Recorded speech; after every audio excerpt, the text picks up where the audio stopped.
So, how long before it kicks off? Plus, want access, attention and advancement. And when they don't get their way, they create drama. as more Tory MPs defect to reform, tomorrow's Daily Express leads on Kemi. My party is for serious people, not drama queens. Plus, I'm here in Beijing, 5,000 miles from London, where Sir Keir Starmer has taken his fight against the people smugglers and the small boats crisis to the Chinese capital. Find out what he has planned shortly. yes, well, get this. GBNews' Christopher Hope joins the Prime Minister as he visits Beijing. Now, the story is leading The Guardian, but there's an update from Beijing about the small boats crisis, which I'm going to bring you a bit later on. But here we go. This is the big breaking news, really, of the evening. It's the story leading the front of the Daily Telegraph. Starmer used the ECHR to investigate British troops. Can I remind you as well about the story that came out last night about him apparently being involved in some kind of legal way in relation to the prosecution or investigation of British troops? Very, very bad luck for the Prime Minister.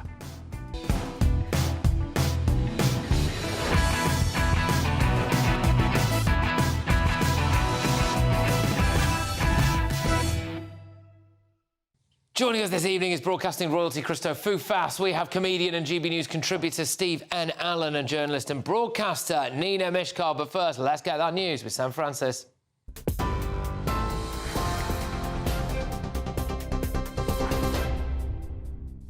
Very good evening to you. Just after 11 o'clock, the top story tonight. President Donald Trump issues one of his starkest warnings so far to Iran. He has said time is running out for Tehran to agree to a nuclear deal.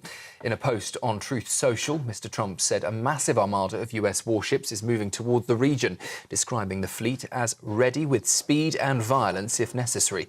He warned Iran to come to the table and accept a deal that guarantees it will not develop nuclear weapons, suggesting the next US move could be far more severe if talks fail. Iran, though, has pushed back, rejecting negotiations under military threat and warning any attack they say would be treated as an all-out war. Sir Keir Starmer is facing fresh criticism tonight over his past legal work after it emerged he backed using European human rights law to investigate British troops in Iraq. In a chapter he wrote for a 2008 legal book edited by lawyer Phil Shiner, Sir Keir argued the European Court of Human Rights was a more effective way to hold governments to account than UN law. Mr. Shiner was later struck off for fraud after bringing false war crime claims against British soldiers. Senior military figures and Conservative politicians say Sir Keir Starmer's involvement helped trigger years of investigations, many of them unfounded, and are questioning his judgment as Prime Minister. Downing Street, though, says the Prime Minister's role was limited to legal points, not advocacy, and that he was not involved in the later ECHR case. Former Prime Minister Liz Truss has accused Sir Keir Starmer of clutching at straws as he begins the first visit to China by a British Prime Minister in 8 years. Sir Keir says the trip marks a reset in relations, moving away from what he calls years of drifting between a golden age and now an ice age with Beijing.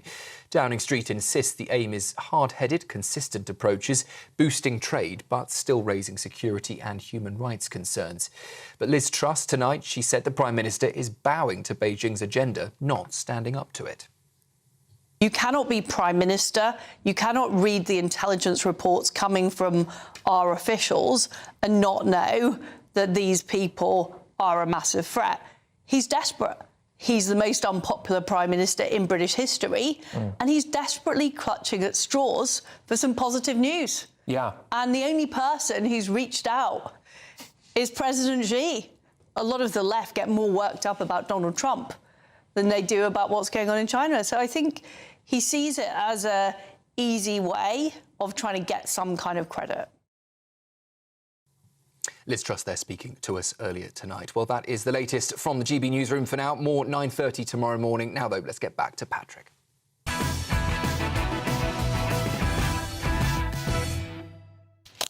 Welcome along. Let's get you all off tomorrow's newspaper front pages. The Daily Telegraph. It's the biggie, I think. Starmer use ECHR to investigate British troops. An absolutely catastrophic look and a very serious set of allegations levelled at the Prime Minister by the Daily Telegraph. He called for European human rights laws to be used to investigate British troops in Iraq in a book edited by Phil Shiner, who is, of course, a disgraced lawyer. So we'll talk more detail about that. The Guardian.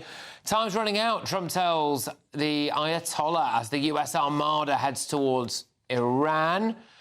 We have then got the I paper, which is nuclear ultimatum, abandon weapons programme or massive armada will bomb Iran, the US threatens the Ayatollah. The Mirror, Trump's war threat to Iran. The Express, Kemi, my party is for serious people, not drama queens. It follows, of course, a wave of defections to reform. The Independent, handcuffs, drugs and attempted suicide. Life inside Britain's worst detention centre. The Times, Prime Minister shelves fresh plan to overhaul the benefits system, so that will annoy a lot of people who don't particularly like having to pay for people on benefits. The Sun, Lucy Letby, the greatest miscarriage of justice this century, and this is from a top cop that helped ultimately to cage the original angel of death, as she was called at the time, coming out fully into bat for Lucy Letby, it appears. The Daily Mail, countdown to conflagration. Time running out for Tehran. You know, will he do it, won't he? What's Trump going to do, really? The Metro, lotto winner set up £228 million drugs empire. Now, apparently the detail on that is that he won £2 million on the lotto, and instead of doing what most people do, which would be doing, like, you know, going to the Bahamas or something, he apparently used that to invest in drugs and then created a £228 million drugs empire. Ultimately, at its core, it's a great British success story of entrepreneurship, really, if you ignore everything else. Anyway, let's lead with the Daily Telegraph. You know, yesterday it was pretty damning for Sir Keir Starmer. The revelations that he had advised on a point of law about basically how you could essentially prosecute British veterans. Today, it's this. Starmer used the ECHR to investigate British troops, and it is in relation to a chapter he wrote for a book edited by Phil Shiner, who is a disgraced lawyer who was found to have fabricated evidence against British troops in order to try to prosecute them. Basically, I mean, look, at face value here, it seems like, you know, he's written the chapter on how you can use the ECHR to prosecute British veterans. Someone says he's literally written the book on it. It's that phrase, isn't it, really? Which, you know, for a bloke who's got a track record of defending some absolute wrong-uns, including Al-Qaeda terrorists, Hizb ut-Tahrir Islamist terrorists, the IRA. You know, he was always able to say with that, wasn't he, that it was the cab rank rule. I don't like my clients, I just do it because I'm a good lawyer. Well, you know, I don't know whether or not he was paid for this chapter in the book, but he certainly wasn't paid for his pro bono legal advice when it came to the members of the British military. So, yeah, Christo, your views on these revelations in the Telegraph? Well, I've always complained that Keir Starmer doesn't seem to have an ideological view on anything. He doesn't have a direction of travel. He just sort of flails around. But actually, he does, because his actions show that what he believes in. He has, I think, unfortunately for us, lied through his teeth about what he believes in versus his actions since he has become Prime Minister. No more sleaze. Oh, well, actually, we've got the expenses and the freebies scandal. No tax rises, right, left and centre. So actually, he does have an ideological direction. He's just prepared to say anything else. And there's always something to come back to haunt him. And this is an example of that, because, of course, we got that speech last week where he was pontificating about how dreadful the words of Donald Trump were regarding NATO troops, which they were, but then this is actually what he believes in. Now, I was listening on my way in, and I take what you say about advising on points of law, Nina, about how this was just advising on the law. But the thing is, he didn't have to do this. He could have said, well, no, I'm not going to do this. This is not the work that I'm getting paid for. This isn't the cab rank rule. I refuse to do this. I refuse to engage with this. I refuse to write this chapter. But it's because it is deep down what he believes in. I'm surprised he's not in China as we speak, literally thinking of ways in which he could advise Iranian troops at the moment about how they're protected when Donald Trump is on his way. Because he seems to have an ideological view of high taxes, being against certain aspects of the British military and all of these sorts of things that he told us pro-business, which he isn't, that he told us before the election he was, but the actions show us that he isn't. Look, with some of the more detail on this story, in the book, the Prime Minister accused the government, British government, of a deliberate effort to alter international law. He claimed it had given British troops an effective immunity when operating in Iraq. He basically said that if you look at the United Nations rules, they weren't good enough when it came to prosecuting British soldiers. Instead, the best thing to do would be to use the ECHR, right? I mean, it's writing the book on how to use the ECHR to prosecute British soldiers. And can I just say as well, a load of these soldiers were then found not guilty, and some of the evidence against them was fabricated completely. I mean, Steve, this is pretty bad, I think. Well, some of them were exonerated before this as well, which I think is points you in the wrong direction. Look, I know he did this work for free, and to be fair, everyone needs a hobby. But it's not my kind of hobby. The thing is, what I love about this story, in a sense, is that at its core, it's about giving legal advice to work out whether something meets that legal standard. And then you look at the story maybe through that same visor, and you think, well, actually, all of the details. Wrote a chapter in a book by some wrong, and before we found it was a wrong. Well, that in itself isn't enough to be like legally enough to go after Keir Starmer. The details of like, he was hired to just talk about the law, and he's that kind of person. Maybe he does it. But if you add it all together, take a step back, there's enough of a picture, isn't it? None of this is surprising, and that gives us some information. And I was thinking, you know, if I've never had that kind of career, but if I was sitting on some information that means you could go after some soldiers who'd previously been exonerated, I might shut up about it. But he chose not to, because, and probably in his mind, he believes in the law so much he thinks this is my highest calling. The best thing you can do is believe in the law. Well, it turns out no. Actually, sometimes moral judgments are more valuable. But there's no shortage of other cases or other types of case where people are crying out for top legal advice. And time again, Keir Starmer has found himself involved with some of the biggest wrong-uns in global history, and now, in this case as well, advising on how to prosecute British veterans. You know, once might be unlucky, Nina, twice, it's a bad day out. But, like, loads of times, you build a picture of the bloke. I think you're adding 2 and 2 together and making 37. You know, you said on the face of it, this is bad. And that is exactly what the Telegraph is doing. That's exactly what all these things are. It's to make a picture, it's to build a picture that isn't strictly true. You know, he is a lawyer. He's a barrister. That means more to him than anything. That the points of law that need to be interpreted in the correct way. This was, let's get back to it. This was in 2007, before he was Director of Public Prosecutions the next year. It was when he was free to do things he really believed in. Well, maybe he believed it. If it was Amnesty International who appointed him, then why not? Hopefully we all believe in Amnesty International and organisations like that. I mean, there's nothing you can say that Amnesty International has done wrong. They believe in human rights and helping the individual. So he takes this case. He's asked. Why are you smirking at each other? Because I think that there is an argument here to say, look, I don't have any skin in the game with Amnesty International, but they were the ones that weren't they facilitating, trying to make sure that these prosecutions were taking place. And I think that, bearing in mind, as it turned out, that there was more than one occasion where, again, the gentleman that is referenced in this article, 13 years it took him to actually get justice when he'd been found not guilty already. I think some might say, well, look, was Amnesty International in the right to be pursuing that? Because there were 6 cases, as I understand it, and that is the one case. He was a school teacher, I understand, and we don't know what happened to the other 5 cases. They may all have been found guilty. We don't know that.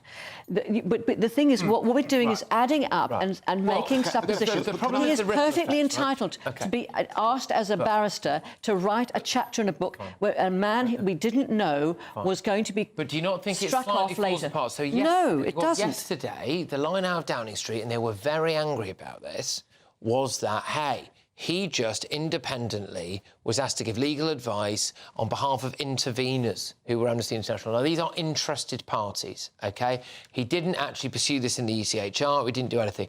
And then today, it turns out, that actually has previously written a chapter in a book about how you could prosecute British veterans using the ECHR, and that actually, as someone is quoted in the Telegraph, although anonymously, fair enough, but they are a human rights lawyer who is quoted in the Telegraph saying it's absolute nonsense to claim that he was only assisting on points of law. He's not going to be asked to intervene by Amnesty International unless it's to promote their view on the matter. And then you start seeing more case studies, like the lady, the former sergeant, or corporal, I think, sorry if I got that wrong, who was on my show earlier today, who was literally had a door knocked down by the police in the early hours of the morning, arrested, handcuffed, in a state of undress, driven to a secret location 4 hours away and interrogated, not based on anything they thought she'd done, but what they thought she might have known about and was unwilling to tell them, which, by the way, turned out to be complete BS, and she was paid compensation for it. And that was done off the back of the ultimate ECHR. What year did that happen? Up until I covered it earlier. I can't quite remember, but it was years up. But that's my point. Years Nina. ago. It's the ripple effect. Nina, it sets a legal precedent. That's the point of a legal precedent. You have to ask yourself: was the point of law that Keir Starmer quoted correct? Well, Yes. well, the ECHR interpreted it that way. That is his job, to find the correct point of law. Okay. And if the At all costs, not at all At costs, all you can't costs. say I'm not taking this because. But it turned out that some of those things were done on because- fabricated evidence, Nina. They were, but that he had nothing to do with that. It was one situation in 2007. He wrote a chapter in a book the next year, and that's the only connection he's had with it. Do you not think it's at least valid to question whether the fact that he did this for pro bono, the fact that he did the book off his own time, do you not think it's valid to say, well, actually, look, this appears to be what he personally believes? Because he regards the ECHR at that point, and we were in Europe, as the final arbiter, Well, then which it what was do you at think the has time. changed? What do you think that But- therefore it's valid to say that view of his has changed now? Because that's what I think goes to the heart of this. Is this what he genuinely still believes? I think that's the question. Well, he knows that the ECHR is a final arbiter. Just passed a law to help prosecute. Yeah, but does he agree with that ruling from the ECHR in so much as facilitating and writing in this book? That's the point, isn't it? If you want to find out about the man's character, is there enough information to prove that he's got a mad passion for suing soldiers? No. But can we prove he's not appalled by it? Yes, we can see that from He the may evidence. be appalled by it. He may be. The deck of cards goes like that. When you start with it, you don't know what's going to happen. Do you have any sympathy at all for it? So 2014, by the way, was when Rachel Webster was arrested. So under the Tories, nothing to do with Keir Starmer, because when police, Nina, because they were operating under this law. Because they were operating under. But he did not make the law. He advised that this was the correct legal path Help to them win a tread. case. I mean, that's part of. Yes, but he doesn't. He does not. He does. Keir Starmer just doesn't he's just a passive observer. Would that not be like me relentlessly going to watch Manchester United play at home and then saying, I don't really support a football team, actually? No, it's not. It's not a passive observer. But if your point of truth is the point of law, then that is what you respect. In a sense, we're agreeing. I know it feels like we're not agreeing, but that's almost my insult, is he's got more of a respect for law than he has for people and other organisations. Yes, but my other point is that war crimes are committed, and when they are committed, they should be... But they weren't here by these people. This is one case we know. What about the other five? And during that... Well, there's quite a few. It's not just them, by the way, Nina. It's literally hundreds of people. Yeah. Literally hundreds of people. That's not Keir Starmer's fault. OK. It's not his fault. OK. And he had nothing to do with China. Well, he did have something to do with China. He wrote a chapter in his book. But he wrote a chapter in this book. But at that point, nobody knew that China was fabricating stuff. But it means it's untrue to say that they didn't want. It was a decade later. It was at least a decade later. I just don't... I wouldn't want, if it was me and I was a lawyer, I wouldn't want my words to be in a book that would be a point of reference that would make it easier in the future for British troops to potentially be prosecuted. Yeah. That would be... As a matter of principle. There's a matter of principle. That's the bit I can't get past. Sorry, go on. Do you think that British troops should never be prosecuted? Almost never. Almost. Almost but never. there are cases where they should. Yes. OK, so there you go. But from what I know of the story, there were cases when it should, and you had to go and find the strictest way to get more of them done by looking at the ECHR. The problem was other international laws made it harder to reach the standard, but ECHR would mean you could sue more. They've been found not guilty. Yeah, we've already been through it once. Look, OK, we're obviously not going to agree on this. Let's see what happens when it comes to this. I mean, the wider question, I suppose, is now, you know, can Keir Starmer realistically be expected to consider, if he lost the complete faith of the military, if that happens and serving members of the military come out and start saying it, then that is clearly a problem for our Prime Minister. But also, we've discussed an awful lot about, the potential for the spectre of war that we might be facing in the future, and we've spoken about what would people who would be drafted fight for in this country. And I think stories like this make you say, well, actually, would the state be behind me when we have a Prime Minister like this? And I think it's a fair question to ask. All right. Well, look, GBNews has gone to Downing Street for comment on the latest claims. We'll bring you that response. I do also want to say as well that the chapter in the book was written in 2008, and the actual case that some of us have been referencing here was 2011, by which time Keir Starmer had stepped back, I believe, because he was now the head or director of public prosecutions, or whatever that job was.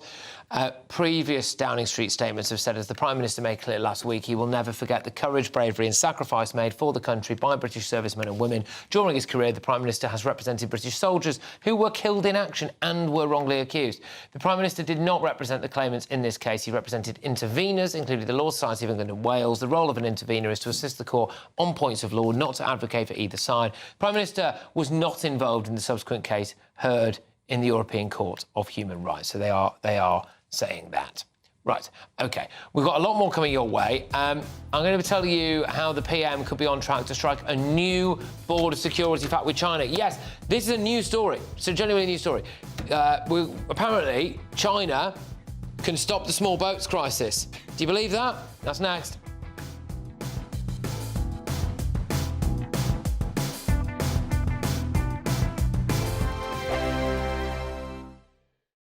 Westminster's full of talk, but out here, it's the real world. Am I allowed to talk then? No, that's it. This is where it matters, real people and real lives. That's what politics is all about. In fact, has Trump made a good start?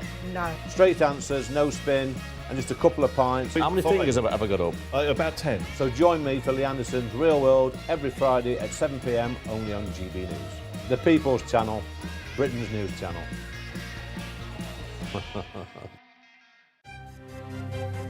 GB News Breakfast, every day from 6 a.m.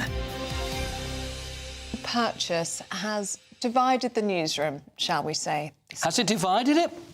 It's Stephen on one side and everybody on the other side. Look, I like a bit of fashion. A bit of fashion, a bit of style. I'm a man of a certain age now. I'm very nearly 52. So what is wrong with that? What is wrong with that? It's a nice red... Looks like you've had a burn. It's a lovely driving glove. A red leather driving glove, if you were listening. Well, red and black. Oh, yeah, it's double-sided, yeah. Ultra stylish. They arrived yesterday. With cut-out detail. Well, it's a driving glove and they've got little holes in the fingers and things. And... They're lovely and soft, I have to say that. Yeah. Oh, Olivia, yes, they are. Thank you, Olivia. They are. Gave them a little stroke. You see, you're a woman of style and taste. Woman of taste. Timeless fashion. They are buttery soft. How do they feel when you're turning the steering wheel, Neil? Lovely. And do you do it with your little pinky out there? No. They're lovely. Yeah. But I don't see what's... I walked in the newsroom this morning with this because I've got to walk half a mile in the morning to when I park the car. I walked in and kept my hands toasty warm. Yeah. And I just got laughed at. And everybody had an opinion when you walked through the door. None of them good. They were described as O.J. Simpson gloves. I mean, that's not good. Well, any glove is an They do fit, though, to be fair. They do fit. They fit remarkably well.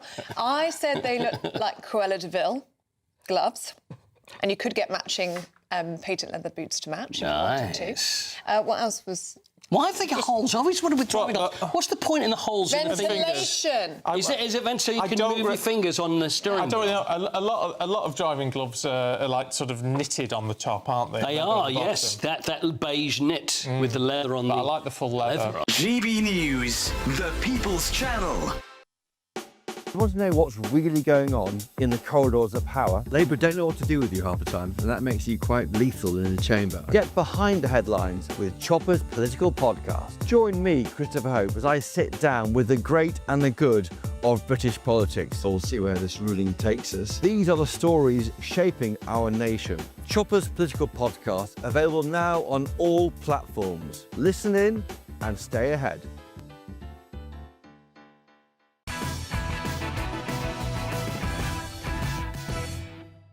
Welcome back to Late Edition.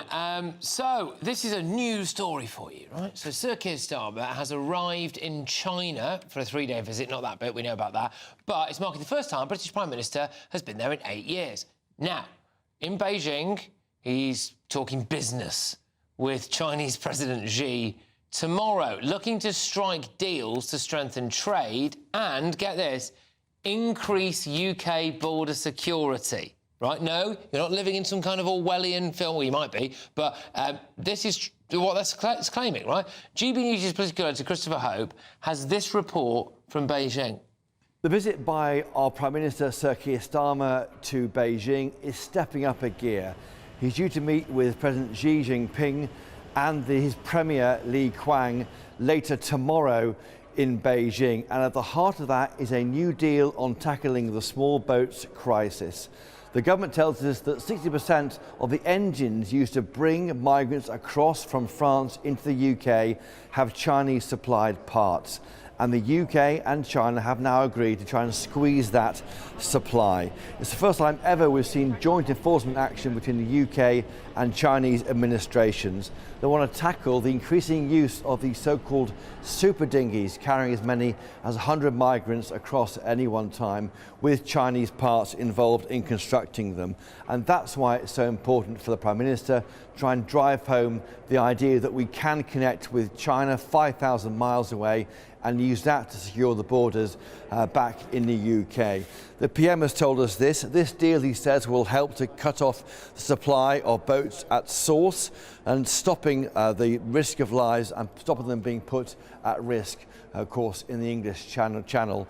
We'll also hear more from the UK tomorrow from Sir Keir Starmer about the issue of allowing the removal of those in the UK who shouldn't be here, Chinese individuals sent back to Beijing, and also a crackdown on the use of synthetic opioids. But this small boats deal is very like one agreed with Germany. It shows how the PM is trying to squeeze the supply of boats, parts and engines for people smugglers.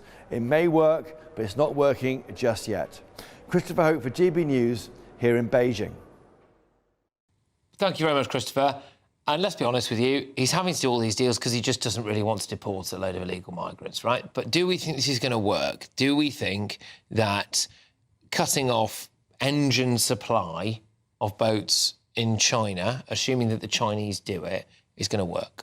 Well, I'm glad you asked, because I hate to be the person to, tiddle on someone's cornflakes. Because any attempt to try and solve this problem, I'm in favour of. Yeah. But let's be honest, right? If the claim is 60% of engine parts are made in China, come on, 60% of everything's made in China these days. So it's not hardly like we've uncovered the keystone in this whole operation. And the other thing is, these are just the parts for the engines. It's not like we're making the migrant dinghy with migrant dinghy written on the side and there's a factory doing that and you want them to close down. These are parts that I'm sure will be used for, engines elsewhere. Other dinghies are still a thing. It's like when you try and stop knife crime, you can't really just ban knives, they're useful in food prep.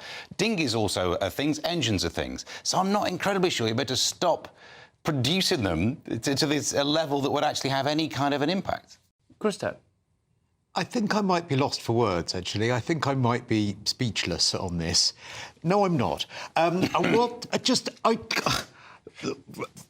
The engines, right? You're quite right. Engines are needed and used, but also, how on earth would you enforce it? Yeah. What on earth are you going to do? You're going to say, right, OK, are you going to enforce the engine parts at the border? How would you know that those engines are going to go to the criminal gangs? Do the criminal gangs have it written on the order form? This is to go to Calais for a particular boat. It's nonsense. What next? Are we going to try and restrict the air that goes into that dinghy? Because it might be air that goes in a dinghy and that air might be OK somewhere else, but not in the dinghy. It doesn't make sense. And even if it were to work, I'm sure that the proportion of dinghies that would actually end up without the parts for the engines is so minute. I feel like this is a desperate scrap that he's throwing to people who are anti-small boats, because actually most people are looking at the ties that he's making to China in the context of the big embassy that they're building.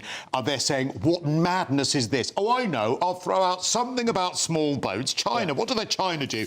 Oh, yeah, they make some engines. Yeah, we'll say that that's a good thing. That'll get rid of the rabid right-wingers who are furious that I'm in China. Can I just say, and I know because I did this, right? I'm not going to tell people how you do it, but you can just buy them online from China in the UK and get them delivered to Canada. Well, maybe that's what he's stopping. Maybe that's what he's stopping. If he's stopping that, then fine. And also, in Germany last year, as Chopper said, the boats come from Germany, and the German Parliament was passing a law, I understand, to prevent the boats from being taken out of Germany and used. But then, unfortunately, we've seen record numbers across the channel. And so it's like, well, are the Germans doing anything? I mean, the other aspect of this is, of course, let's say, and hey, who says you can't trust the Chinese government? But let's say that the Chinese government don't enforce this ridiculous thing that Keir Starmer's doing. What's he going to do about it? Well, the thing is, shall we not just not try anything we can? Surely. I mean, why not? If it doesn't work or go wrong, well, nothing's been lost.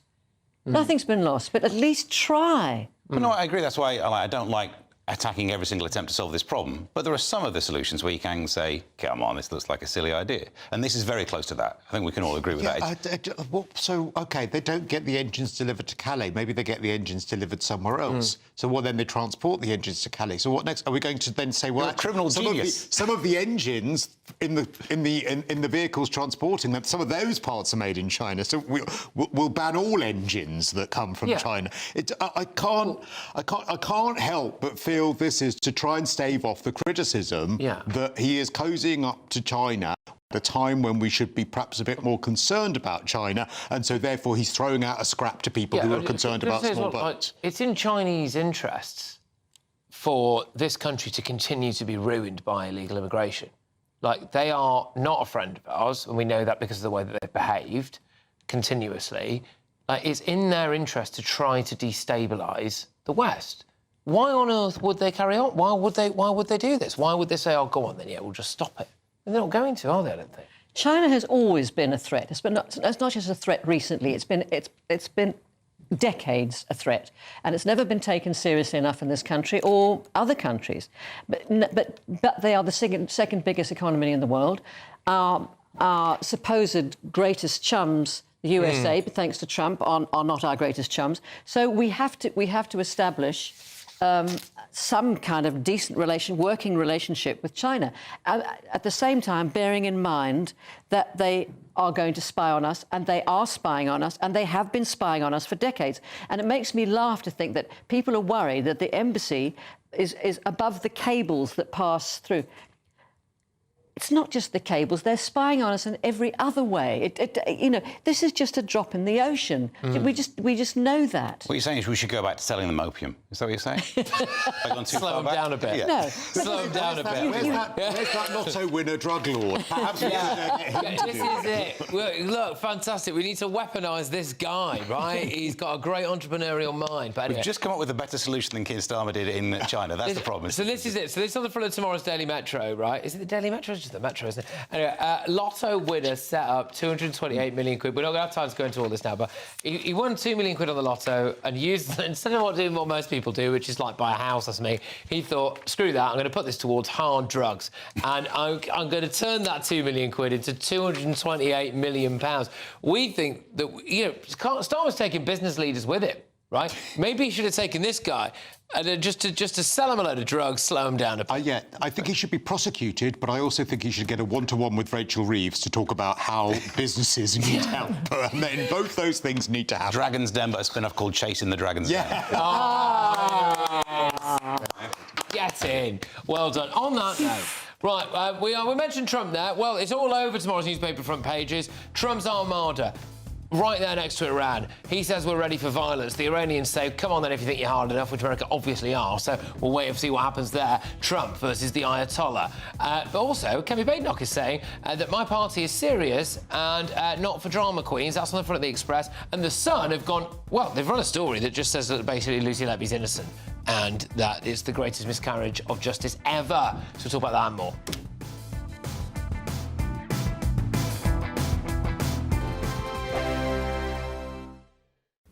Good evening. I'm back with your GB News weather update from the Met Office.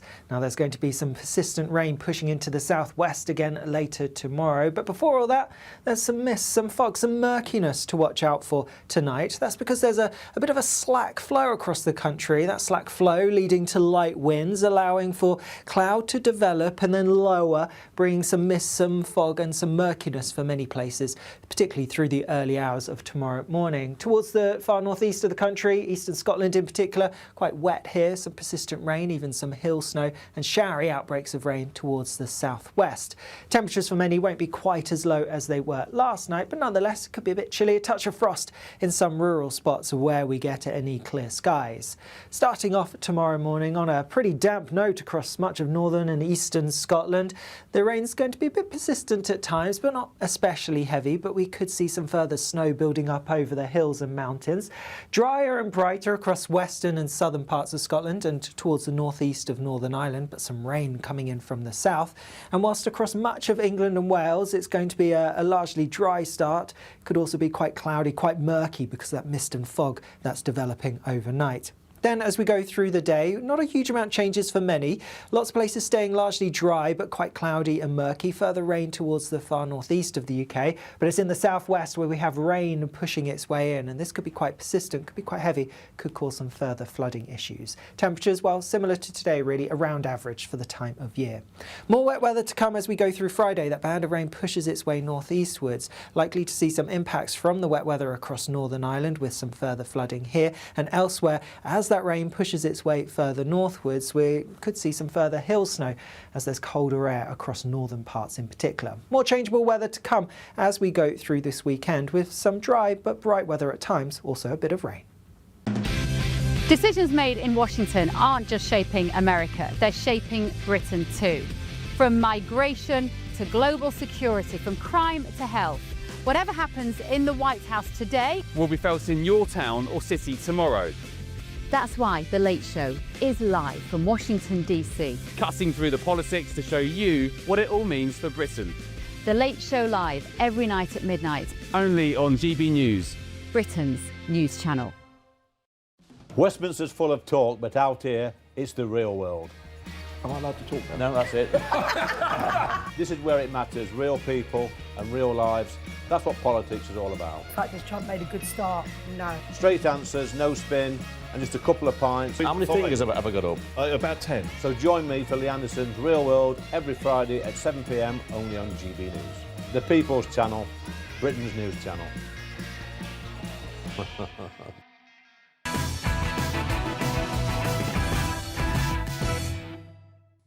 Welcome back to Late Edition. Well, tomorrow's front pages are awash with Iran versus Trump. The Mirror, Trump's war threat to Iran. The iPaper, nuclear ultimatum, abandon your weapons programme, or a massive armada will bomb you. Trump threatens the Ayatollah. So those are the ones we're going to focus on here. So it's taken a while, but the armada is arriving near Iran, OK? So part of me is thinking about this. Is Trump really going to send the armada if he's not going to use the armada? Oh, you phrased it in a way that... Because I was all for this. I was ready to go full in on war. To that question, yeah, of course, a threat is just as useful in the world of Trump. In fact, everything that Trump's done that you can name includes open with threat, negotiate lower than big threat. So actually, yes, but there's part of me that... Normally, I'm not, like, war-mongering and all of those things, but I realise so far on the show today I've called for opium to be sent back into China, so maybe I'm not coming across as the calmest guy. But you just kind of hope that something happens to bring down this regime. Yeah. I know it's not about regime change, and this is about nuclear, but you kind of think, well, do you know what? If I have to pick a side, I'm not a Trump fan. I'm not the kind of obsessive Trump fan. But if you got Trump on one side and an oppressive theocracy that does that to women, I kind of know which one I want to fail. Well, and it's the fact that Trump is on record saying, look, if they kill their own people, then it's game over. And then now, because Iran's having to turn back on different bits of its internet, we're seeing the footage that's come out, you know, huge allegations of like tens of thousands of people being killed, including apparently people being shot in their hospital beds and stuff like that. And it's also, if we bring up the Mail, if we can, Christo, you know, it's Iran's reaction to this. Like, if Trump is trying to play hardball with the Ayatollah here, you know, Iran is hitting back and going, well, our forces have fingers on triggers and will respond like never before. It's just difficult to see a way out of this, I think. Yeah, and I have often said that I don't want us intervening in any more Middle East wars or nations. However, it came from the Iranian people, this wasn't the West coming in like we did with Iraq and deciding that we want to get rid of Saddam Hussein, which we did last time. This is actually the Iranian people who have desperately stood up, expecting probably that Donald Trump would fulfill his promise that he would intervene if they started to get killed. Well, they are getting killed. So would the cynical among us, and I am one of them, say this is very convenient timing for Trump, bearing in mind the domestic problems he's got? Absolutely. And I don't think any of us should sugarcoat that. But that doesn't take away the plight of the Iranian people and what they need and how much safer the world would be without the Iranian regime. And I think that if that means that Donald Trump intervenes, Donald Trump intervenes. Go on, Ina. The thing is that in Iran, I understand the protests have pretty much stopped because people are just being slaughtered and have been slaughtered. And I cannot forgive Donald Trump for saying to them, you know, go for it, help us on the way. And help in that instance, at that moment, was not on the way. It reminds me of the situation that I heard about at the end of the Second World War, where the Russians were sitting outside Warsaw, and they radioed to the Poles in Warsaw, rise up, and we will help you. And they rose up, and the Russians sat outside and didn't move, and they were slaughtered. And there are echoes of that with Trump, because he says, oh, people are being slaughtered. What he wants is power. What he wants is money. What he wants is more fame, Do you think he more glory. Shouldn't touch the Ayatollah then? I think he should, but I think if he was going to do it, he should have moved quicker than this, surely. And he should have said nothing to the protesters. He shouldn't have encouraged the protesters at all. I think that's one of the criticisms of Trump, isn't it? Is that sometimes he's a bit scattergun with what he says, and I don't know whether he fully thinks it through. Sometimes I think it works out brilliantly when he does that sort of thing. You know, when he throws something out, as you said, makes the big threat, climbs down a bit, actually all ends up sort of working out. And I sometimes think as well that unpredictability means that other world leaders that don't have our best interests at heart actually think, well, look, this guy is unpredictable. But I think on that, I think you've raised a fair point that will this be too little too late? And is this being done to just help him domestically? I think the horrible word, the optics of the footage coming out of Iran of all the people that have died and been massacred and imprisoned and all of that stuff, and then the armada arriving only to turn around again. I just don't know if President Trump can do that. You know? Yeah, he can get away with spinning anything. You'd almost hope that doesn't happen. But I think if you look at what happened recently, the problem with Iran might have been fixed if someone hadn't reminded him that Greenland was a thing. So it very much feels like the focus moves, and if it moves at the wrong time, you only get half a situation rectified. But I know, I hope that it would look silly to send an armada all the way there and go, come back, we're not doing anything. But could the Iranian people then perhaps see this armada that is, or hear about it being there and say, right, now is the time to try again? Yeah, you'd hope so, because we know the message. They might have stopped protesting because they know how many are being killed, but we know what they think as a people, so we should want them to have what they want for their country. Yes, but then if they they don't have the firepower or the forces. No, it's just turned up, hopefully. Yeah, well, we'll see. Right, look, we've got a couple of stories. I think we're just very... OK. We will be talking when we come back about the Times. They are leading on. The Prime Minister shelves a fresh plan to overhaul benefits. Bad news, people who don't like essentially paying loads of tax for other people to have benefits, I suppose. Also, The Sun, Lucy Letby, the greatest miscarriage of justice this century. That's the verdict of a top cop who snared the original angel of death. Is she innocent? That's next. I forecast a perfect holiday in the sun. Weather looking good then? For sure, and no worries about our travel insurance. All Clear Travel Insurance sponsors GB News Travel Destinations Forecast. It's been very unsettled across southern Europe so far this week, and there is more heavy, thundery rain to come, even some significant hill snow through the next few days. Tomorrow is going to be very wet across much of Spain, Portugal, and also North Morocco. Several hundred millimetres of rain building up through this week, and it's also very unsettled further east across the Mediterranean. Strong winds leading to large waves, and also some heavy, thundery rain. More changeable weather to come into the weekend. All Clear Travel Insurance sponsors GB News Travel Destinations Forecast. In the GB newsroom, we bring you the news as it happens. With our team of dedicated journalists across the UK, we're ready to keep you up to date with what's happening every half an hour, every single day. Bulletins here on GB News, the People's Channel, Britain's news channel. Westminster's full of talk, but out here, it's the real world. Am I allowed to talk now? No, that's it. This is where it matters, real people and real lives. That's what politics is all about. In fact, this Trump made a good start. No. Straight answers, no spin, and just a couple of pints. How many fingers have I got up? About 10. So join me for Lee Anderson's Real World every Friday at 7 p.m. only on GB News. The People's Channel, Britain's news channel. You want to know what's really going on in the corridors of power? Labour don't know what to do with you half the time, and that makes you quite lethal in the chamber. Get behind the headlines with Chopper's political podcast. Join me, Christopher Hope, as I sit down with the great and the good of British politics. We'll see where this ruling takes us. These are the stories shaping our nation. Chopper's political podcast, available now on all platforms. Listen in and stay ahead.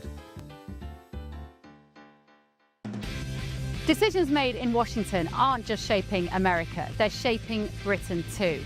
From migration to global security, from crime to health. Whatever happens in the White House today will be felt in your town or city tomorrow. That's why The Late Show is live from Washington, D.C. Cutting through the politics to show you what it all means for Britain. The Late Show live every night at midnight. Only on GB News, Britain's news channel. Hi, I'm Michelle Dewberry, and my show is your opportunity to cut through all the noise and dive in headfirst to some robust debates. Ideas clash. Situation, no, isn't it? No, because the failure is you're deliberately avoiding my point. Nothing's held back. And if you think this is the end of it, wait for more. And we do not shy away from the difficult stuff. Sometimes I want to shake people and say, if only you understood. So join me on Jubes & Co. weeknights at 6 p.m. only on GB News, Britain's news channel.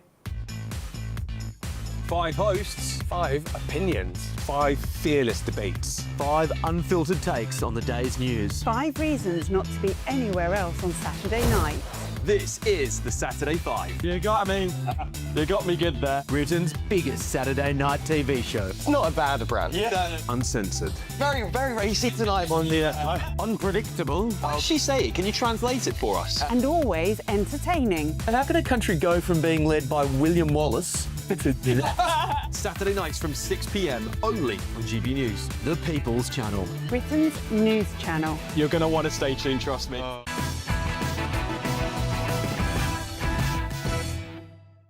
Welcome back to Late Edition. Let's bring up the front of tomorrow's Times newspaper. The Prime Minister has shelved fresh plan to overhaul benefits. Welfare reforms are unlikely before the next general election as Starmer seeks to avoid a clash with his own MPs. Department for Work and Pensions has been told that it will not be given time in Parliament to introduce any changes to the benefit system until next year at the earliest. Christo. I mean, it just goes to show, doesn't it, once again, that basically Keir Starmer is not ruling for anyone else other than the backbenchers behind him, and that's his paranoid and his fear that he's going to have them kick him out. And that's why we had a budget that we had, which was not for us, it was for keeping the backbenchers happy. That's why he U-turned on the benefit cap. That's why all of those things, the 2-child benefit cap, all of those things are about the backbenchers. And I think that's a really dangerous and pretty grim place for a country to be.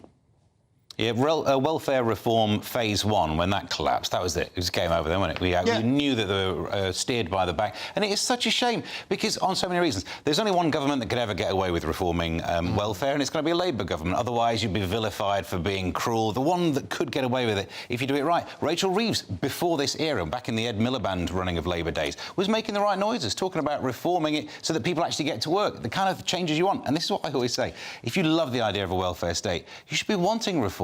Because it's set up at the moment where it prevents some people actually getting into work. You know, they daren't even apply for a job, otherwise they'd be losing whichever benefits they've got on. It's madness. And it's not sustainable, is it? Yeah. All these young people who are not in work and whose lives are already on the downward path to being wasted. And, you know, at least they've got Alan Milburn. Is it Alan Milburn? Yes. Who's actually investigating this. So he's a strong guy, and I've always admired him. The problem with that is not anything to do with Alan Milburn. I mean, they've got 2 reviews on welfare state, of which he's leading one of them, I believe, are due to be out this year, I think. But the problem is they will require legislation to come into force. So even if this Alan Milburn guy says, yeah, OK, here you go, I can reform disability benefits and it'll save us £5 billion, right? That then requires Starmer to put that to Parliament and to get a vote on it. Well, I hope he has the balls to do it, because, you know, you want to get those Labour MPs, the new young cohorts who are, you know, arrogant and, me, and this is what I think, knock their heads together and say, you're idiots, you're in power, you have a huge majority. This can go until 2029. Just do the right thing, do these things, and then afterwards we can all sort everything out. But for God's sake, just be sensible. What's interesting is that 60% of the hard cash that benefit users use is manufactured in China. So what he's going to do is restrict that cash coming over here so they won't be able to use it anymore. Now, that's going to solve the problem. Who here could live comfortably off $1 million a month? Yeah, everyone, isn't it? Right? Everyone. Oh, I don't know. I don't know. Inflation, man. It's $1 million. And there's a reason why I'm asking this. There's a story on one of the newspapers. Go on, someone take it. The Times has got it. No, How to live on $1 million a month like Nicola Peltz. Yeah. So Brooklyn and Nicola are given $1 million a month. A month. By her father. Do I have to sleep with Brooklyn? It's not a deal breaker, I'm just asking. For that much money, I just need to know. Well, he's the one receiving it, because this is coming from Nicola Oh, no. Oh, God. Yeah, that wasn't me. That was not me. Thank you. This is... no. Can I I don't know what you're talking about. Apparently, there was a conversation that Nicola's father had with the Beckhams going, well, look, I'm giving $1 million a month. Why don't you give $1 million a month? So they could have had $2 million a month. I don't know if that's true. But embarrassing for the Beckhams. But the thing is... well, yeah, they've shamed the Beckhams. The Beckhams are so tight. What paper is this on? Sorry, you were talking... It's on the Times, on the front of the Times. But I think the thing is, I wouldn't be able to live on $1 million a month, because I'm firmly of the belief that once you get the money, you spend it. You just spend it. When I've been poor, I've spent everything. When I've been a bit more wealthy and done better at work, I've spent everything. You just spend everything. That's because you give so much to charity. Yes. This is it, you see. You know, gosh, the more money I earn, the more I give away. Actually, you know?